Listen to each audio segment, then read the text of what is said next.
Now, there are certain helminth parasitic worms that don't stay in the gastrointestinal tract.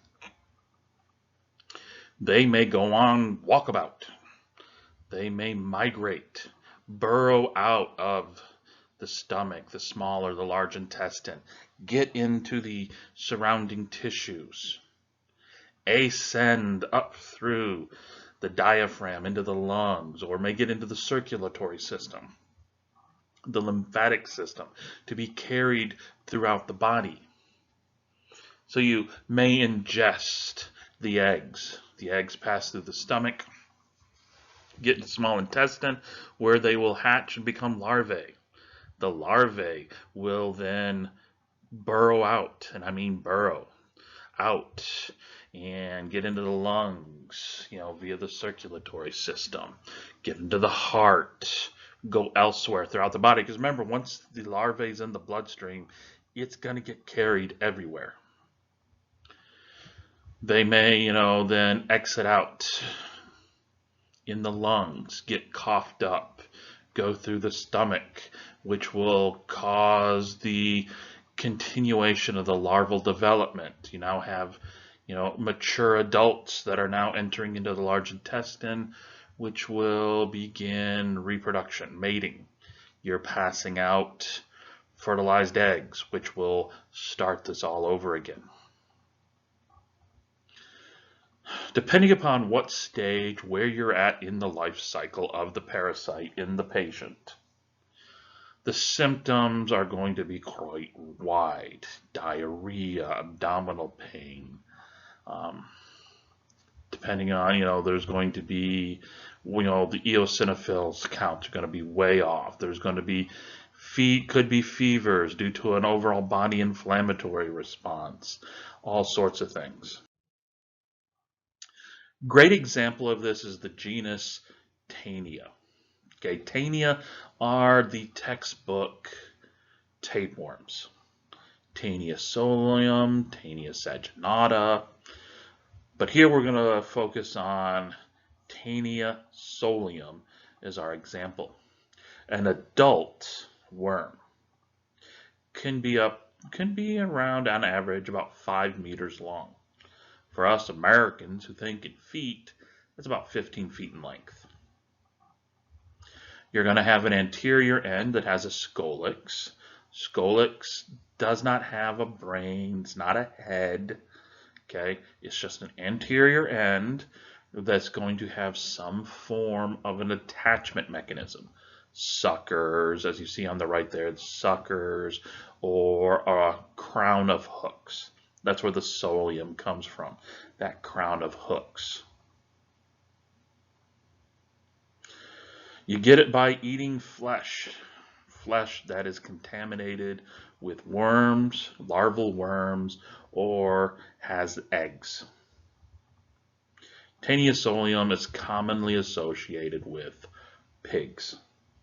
Okay? Taenia solium is the reason why you've probably heard growing up, they're always saying, make sure you cook the pork well done. Okay? Because people who ate undercooked raw pork would develop worms. Taenia solium. What happens in the pig? The pig, for the longest time, pig farmers just allowed their pigs to roam. Okay, they may have them, in a haddock, or they may have them, or I'm sorry, a paddock, or they may just let them roam in a given area. They were foragers. They were carrion eaters. So whatever they ate, if it had parasites in it, it's now in the pig. Pig will eat whatever, and the eggs that would be in whatever they ate would hatch, releasing the larvae. The larvae would then burrow out, migrate through the organs. This is where I keep making the joke, go on walkabout. It's an aimless migration.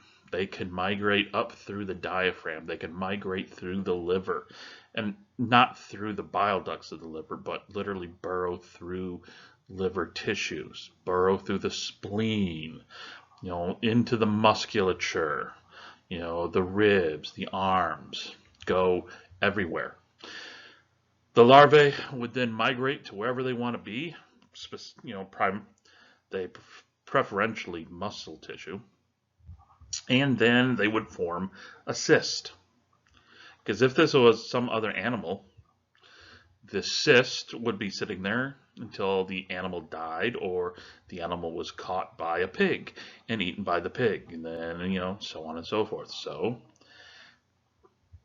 to the tapeworm, it's no big deal. It's just another mammal.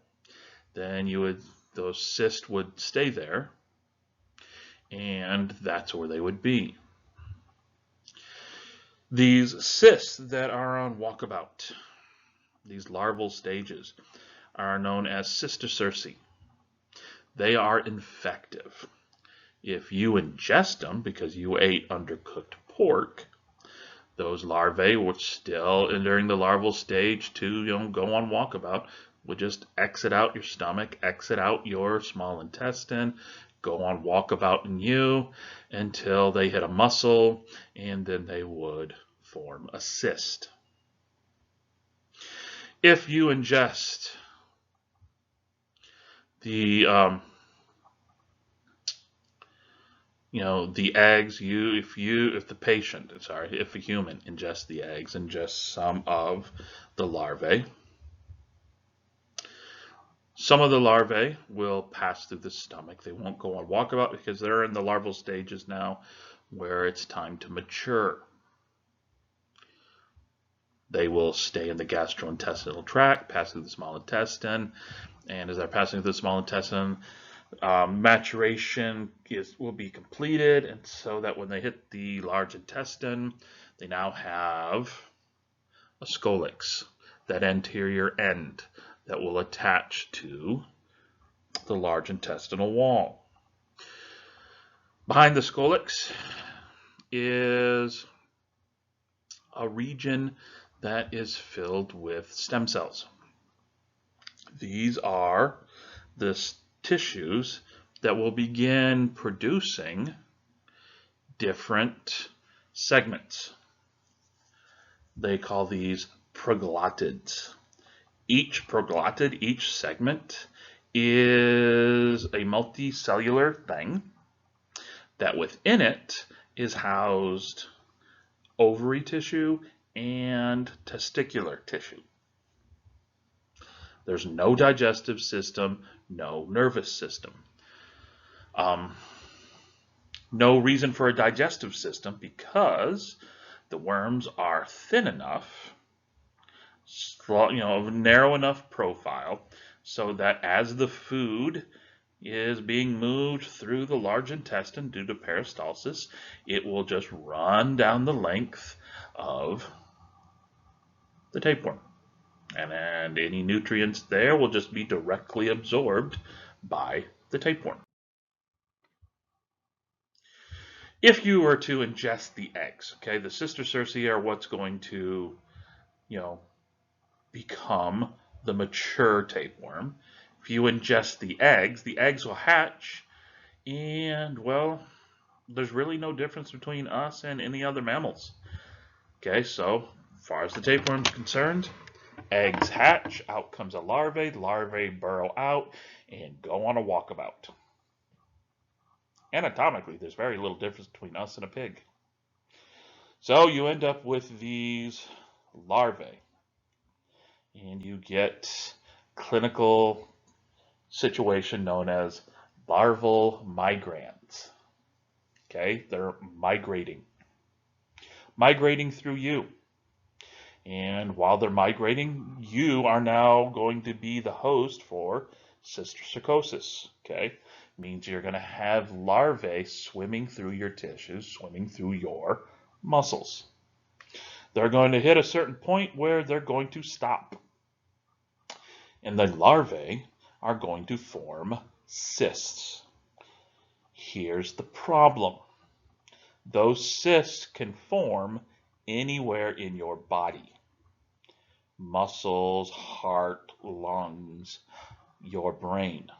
Yes, somehow the larvae got lost, and instead of hitting muscular tissue, they hit your central nervous system.